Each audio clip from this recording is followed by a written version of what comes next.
بات چل رہی ہے وہ یہی چل رہی ہے کہ جنرل باجوہ چاہتے ہیں کہ الیکشن ہو، وہ انڈر پریشر آ گئے ہیں عمران خان۔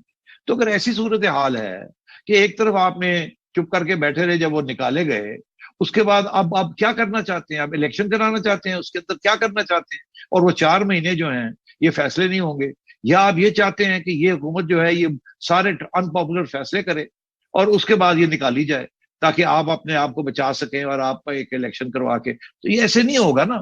تو اس وقت میں سمجھتا ہوں کہ سارا کا سارا جو ذمہ داری ہے اس کرائسس کی، وہ اسٹیبلشمنٹ کے اوپر آ رہی ہے اور عمران خان کے اوپر آ رہی ہے۔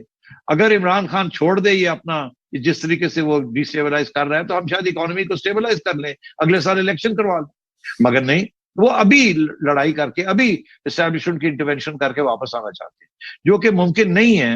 مگر یہ ضرور ہے کہ ایک نئی الیکشن کی طرف آپ جا سکتے ہیں، اور اگر نئی الیکشن کی طرف آپ نے شارٹ ٹرم میں جانا ہے تو پھر کون پاگل آدمی ہے جو کہ جا کے یہ مشکل فیصلے کرے گا، جو کہ بیک لیش آئے گی تو الیکشن بھی وہ ہار جائیں گے۔